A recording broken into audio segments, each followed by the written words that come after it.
السلام عليكم ورحمة الله وبركاته لاليال عيد مبارك عيد مبارك عيد مبارك ما شاء الله أن آد بان أفرحسنها ما شاء الله نحن رجينا إن آد أدين كنا فرحسنتين دمان دتك Soomaalida يقف كسو إداوض subscribers كي يقف كسو إن شاء الله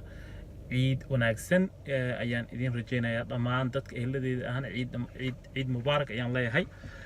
إن شاء الله ما أنتو عيد وحرب فيديو أنا إدين صوتورو dad ayaa isoo weydiistay oo dhahay video maanta ka harabnaa marka waxaan is iri insha Allah maanta waa good day maalin fiican marka insha Allah video aan soo tuuraa sa ujeedaan timiya xataa waa iska soo jaray timiya ugu taqaaneen oo ku tag marka insha Allah hadda ka bacdi timahan in la qabsanaysaan insha Allah way soo kori doonaan soo dib mal afwa kulana maanta waxaan ka hadlaynaa saa taayirka uga jeedaan saas wax la dhaho saasay maxaa tahay af Soomaali ba ama saas ba saas waa erey la soo gaabiyo waxaa loo yaqaanaa software as a service loo yaqaanaa waa technology cusub weeye oo qarnigan hadda ku jirno 20 sano la soo dhaafay soo caan baxay saas marka waa software as a service software loo isticmaalayo si service oonan ahayn hal mar hadii la soo install gareysto software ka soo gadanaysa ma aha laakiin waa software oo computerkaada aadan ku soo shubanaynin aad ka isticmaalaysid browserkaada ama app aad ka isticmaalaysid waxa la lahaa software as a service barnaamijkan Facebook camal waa software as a service weeye inkastoo asaga una lacag ahayn laakiin at the end of the day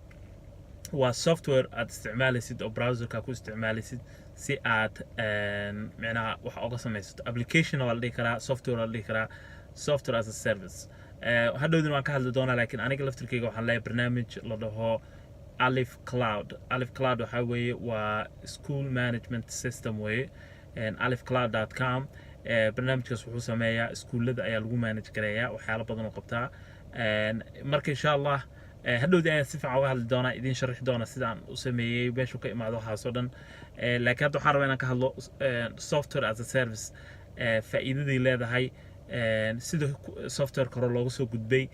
softwareka hadda qarnigan ku jirna uu yahay software application u badan yahay marka ugu horeysa waxaan ku bilaabayaa old versus new wixii hore iyo wixii hadda cusub wixii hore waxa weeye software aad soo download gareysanaysid computerka ku soo shubanaysid aad ilaahay haduu ku ruuray isticmaalaysid aan laga qaadin lacag damba hal mar lacag laga qaadaya haba ahaado haduu rabo qaali ha ahaado for example softwareda Adobe-ga qaali ahaan jireen laakiin hal mar soo gadan jirta hadda arintaas waa dhamaatay hadda waxay noqotay waxa la dhahay keeneen cloud-ka marka waxay isticmaalaan cloud platform-ka qofkii software ku isticmaalaa laakiin waa in uu sign up gareeyo ama application u diro Adobe ka bacdi la ogaado wixii si loo soo isku diiwaan geliyo marka wax lacag socoto waa in kasto yar tahay badana $30 meelahaas kama badno laakiin at the same time waa lacag soconayso oo waxa laga yaabaa sano 2 sano 3 sano inay isku dardarsanto meeshii aad software ku soo gadan lahayd marka faa'iidana ku jirtaa waxana ku jiraan marka waxaan ka hadlayaa software hadda cusub waa subscription kuwii hore subscription waxa laga wadaa in aad lacag bil kasta bixinaysid lacag joogto aad bixinaysid software hadda joogo oo SaaS-ka waa wax on demand marka rabtaa heli kartaa wax ina install gareysto uma baahnid cajalad ina soo gadato uma baahnid ilaa aad ku roon yahay uma baahnid waxyaalahaas oo dhan waa internet-ka galaysaa website-ka galaysaa sign up leedahay isla markuu haysataa software-ki on demand way waxa kale oo ku fiican yihiin waa cloud oo macnaha adiga computerkaada ina qasab ku shubato ma ahan computerka du ka halaabo aan ka gubto biyo kaaga daataan waa sheekaas kuwii hore software-da hore oo stand alone kala dhihi jiray waa isku dhamaadeen hadii mar computerkaada uu tirtirmo ama wax ka tirtirmaan waa isku dhamaadeen kuwa ugu fiican waxay ahaayeen waxay ku siinayaan number oo confirmation numberkaas aad hadana ku soo download gareysan kartaa marka taas ay ku fiicnaayeen laakiin kuwa hadda uma baahnid number waxa soo baahan email-kaada iyo password u baahan tahay ku gashid waa sheekada isku dhamaatay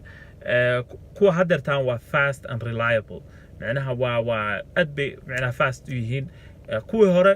fast way ahaayeen maxaa yeelay computerkaa soo gashanaysaa laakiin marar qaarkood waxaa laga yaabaa inuu kaa crash garoobo marar qaarkood ka istaago waxyaalo badan ayaa ku arkaysaa laakiin kuwa hadda waa la test garaya waa la hagaajiya waa la isku dubridaa marka saaska haddeertaan jiro waa wax ku ugu fiican wey secure ammaanka kuwii hore ammaankooda micnaa ma samaynaynin maxaa yeelay computerkaada kusoo shubanaysaa waxay ku xiranta computerkaada antivirus ku leeyahay kuwa haddeertaan laakiin muhiim wey secure inay yihiin oo websiteka ka download garaysan websiteka ku jirtid iyo application meesha informationkaada gelinaysid waa muhiim in secure yahay waxay ku fiican yihiin marka hadda kuwan kale kuwan hadda cusub waxay ku fiican yihiin waa qofkii iska leh marka aniga for example waxaan leeyahay Alif Cloud wuxuu ku fiican yihiin waa lacag joogto ah waa subscriptions aan ka hadalna lacag joogto ah weeye lacagta joogtada ahna waa lacagta ugu fiican runta hadii laga hadlo lacag ku soo laabanaysa bil kasto ama sanad kasta ama 6 bilood kasto ku soo laabanayso way ka fiicanta lacag hal mar aad qofkii aad software-ka dhan ka gado aad micnaha aad hal mar haysato laakiin ogow lacagtaas aad bilka seelaysid waa inaad value asiisid waa inaad wixii hormarisid waa inaad wax ku soo dirtid waa inaad micnaha habaysid waa inaad ka shaqaysid oo sii qurxisid sii hagaajisid more functionalities more features inaad ku dirtid marka saas buu micnaha ay dadka u bixinayaan subscription-ka waxaa kale oo ay dadka micnaha bixinayaan saan ka hadlay updateska waxyaalaha cusub oo lagu soo daraayo waxyaalaha laga hagaajinayo ilaa uu ku run yahay waxaa kale oo jiro ugu muhiimsan waxa customer service for example marka aniga Alif Cloud aan hadda ka shaqeeyo customerska naga dhan kii su'aal qabo hor ku soo wici karaa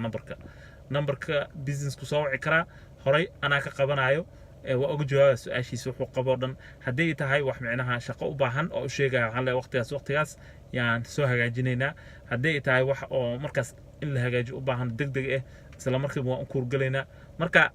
customer service-ka qofku su'aashu qabo wixiisa dhan looga jawaabo in la tixgeliyo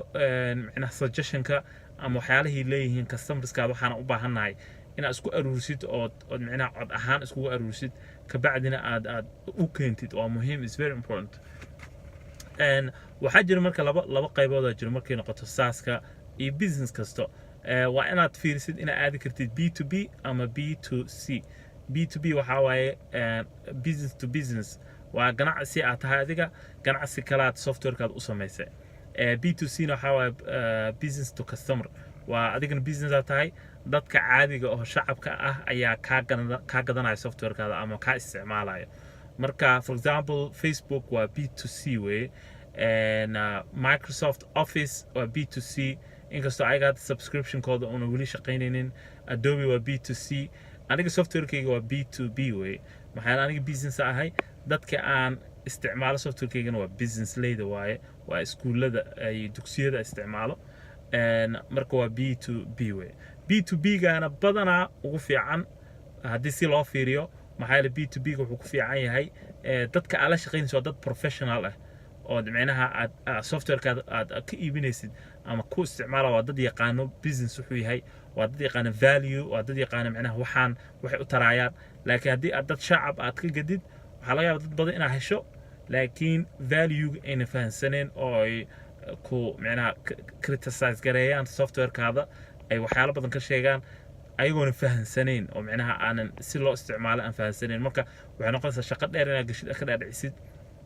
aad gelisid micnaha shaqo badan in aad dadka bartid wixii sida loo isticmaalaa marka is much tougher way ka adag tahay B2B-da in aad ganacsi la samaysid B2C-ga marka taas waa taas intaasan kusoo gabagabeynayaa qaybta ugu dambeysa waxaan ka hadlayaa Alif Cloud iyo wuxuu yahay Alif Cloud waxaa la dhihi jiray awal Dugsi Cloud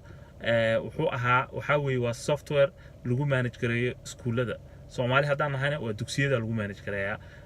wuxuu ka caawinayaa for example maamulka ardayda information-kooda waalidka information-kooda maxaa la jiray teachers attendance iyo employees iyo ilaa hadduu ku roon yahay iyo managementiga lacagta financialkii feegii tuitionkii waxa u taqaanidba wuxuu ka caawinayaa ilaa hadduu ku roon communicationkii oo text message u diri karto waalidka iyo dadkii oo dhan wuxuu ka caawinaya waxyaalo badan oo waxa ku jiro aad u badan attendance-gii oo micnaha dadka la yeerinaya ardayda inay imaadeen in kala la hubinayay reports waxaas dhan ka caawinaya wixii u baahan tahay marka waxaa loogu talagalay marka iskuulada waxaan ku bilaabnay Soomaalida waxaa la dhihi jiray Dugsi Cloud kabacdina waxaa noo soo galay dad ajaanib ah oo Carab iyo isu jiro iyo Pakistaaniyiin dadkaas marka waxaan sameynay waxaan niri dugsi xoogaha Soomaalida aad u taqaano dadka kale ma yaqaanaan marka aan xoogaa wax yar bedelno alif cloud aan ka dhignay oo dadka muslimiinta oo dhan ay fahmayaan marka waa software waa Islamic management waa Islamic school management software weeye alifcloud.com laga gali karaa ilaahay duu ku roon yahay waxyaalaha aan tiigsanayno waxa weeye in software-ka uu noqdo software loo isticmaalo iskuulada dhan lagu manage gareeyo shaqadu u fududeynaa qofkii oo macnaha ilaahay duu ku roon yahay manager-ka ah ama qofkii xalli jiray meesha ka shaqeynayo oo xafiis ka shaqeynayo marka intaas oo dhan waxaan soo wadnay adiga almost 2 years hadda soo wadnay wuxuu soo maray macnaha xaalado kala duwan uu soo maray waxyaalo badan aan ka bedelnay update ugu dambeysay oo 2.0 version wuxuu soo baxay July da soo dhaafnay 2.0 hadda wuxuu marayaa 2.3 uu marayaa versionka marka dad ka shaqeeyo anigana waan ka shaqeeyaa dad developers ku jiro oo rag developers oo jooga Pakistan iyo India jooga yaa ka shaqeeyo marka anigana waxaan ahay managerka iyo ownerka iyo founderka marka waxaan sameeyaa wixii loo baahan yahay oo shaqo hoos oo saad ah yaa sameeyaa customerska ana u soo qabto softwareka marka shaqooyinkaas oo dhan uu leeyahay marka waxaan in la shirka sabta in la shir garanayna waxa weeye waa business fiican weeye qofkii rabo macnaha inuu qasamayna kan gashid businesska school managementka dugsi managementka laakiin waxaan ka wadaa SaaS oo dhanba macnaha software aad dhisaysid si aad macnaha dadka isticmaalaan adigana uga faa'iidid waa muhiim weeye maxaa yeelay aniga inta soo wado waxaan ka faa'iiday waxyaalo badan wuxuu u fiican oo ku keenaa waxa weeye waa maxaa la jiray waxa weeye waa financial adiga guriga iska joog waxaad inay ku shaqeynayaan aadan ka walwalaynin as long as wax quality leh a keentid dadka way qaadanayaan marka insha Allah intaas ku soo gabagabeynaya